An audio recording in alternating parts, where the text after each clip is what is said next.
Oliver Twist, a simplified summary. Chapter 1. The Birth of Oliver Twist. Oliver Twist is born in a workhouse in a small English town. His mother dies shortly after his birth, leaving him an orphan with no known relatives. The workhouse is a harsh place where the poor are treated with cruelty and neglect. Oliver grows up under the care of Mrs. Mann, a woman who runs a baby farm where orphans are poorly fed and mistreated. When Oliver is 9 years old, he is sent to the workhouse, where he and the other children are starved and forced to work long hours. One day, driven by hunger, Oliver asks for more food. This bold request shocks the workhouse authorities, who decide to get rid of him. Chapter 2. Apprenticed to a coffin maker. Oliver is offered as an apprentice to Mr. Sowerberry, an undertaker who makes coffins. Though the work is grim, Oliver tries his best to do his job. However, he is bullied by Noah Claypole, another apprentice who insults Oliver's dead mother. In a rare fit of anger, Oliver fights back and runs away, determined to find a better life. He sets out for London, hoping to find something better than the misery he has known. After a long and exhausting journey, Oliver arrives in the city, tired and hungry.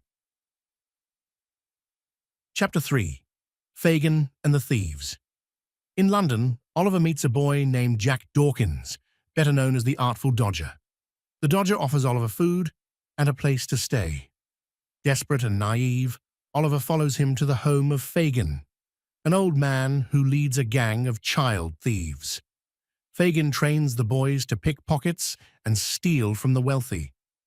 At first, Oliver does not realize what the gang does, but when he is sent out with the Dodger and another boy, he sees them steal a wallet from a gentleman named Mr. Brownlow. The boys run away, but Oliver is caught and accused of the crime. Chapter 4. Rescued by Mr. Brownlow. Mr. Brownlow, a kind and wealthy man, soon realizes that Oliver is innocent.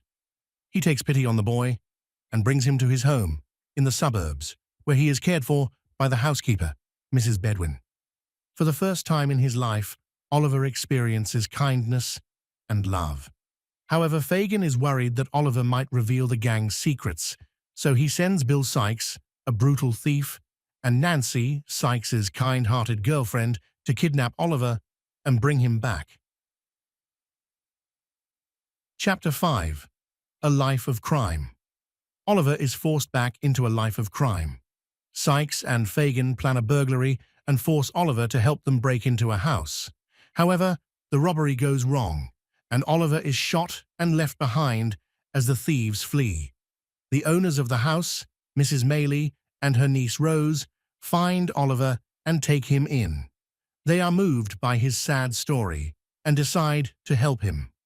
Oliver gradually recovers and enjoys a peaceful life with the Maylies, but he is haunted by the fear that Fagan or Sykes might find him again. Chapter 6. The Mystery of Oliver's Past. Meanwhile, Mr. Brownlow has been searching for Oliver. He learns about the boy's disappearance and continues to investigate. Through a series of events, it is revealed that Oliver is the son of a wealthy family.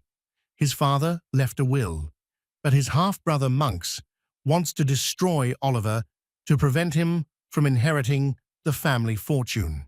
Monks teams up with Fagan to ruin Oliver's life, but their plan ultimately fails.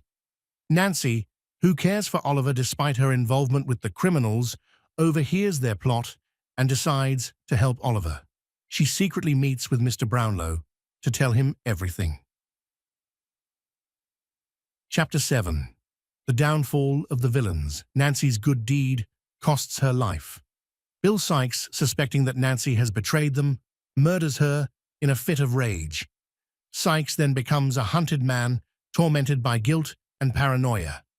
In a desperate attempt to escape, he accidentally hangs himself. Fagan's gang is broken up, and Fagan is arrested and sentenced to death. Monks is exposed as Oliver's half-brother, and his true identity is revealed. Mr. Brownlow adopts Oliver, giving him the loving home he always wanted. Chapter 8. A New Life. Oliver is finally free from the dangers and hardships of his past. He is reunited with his true family and surrounded by people who love and care for him.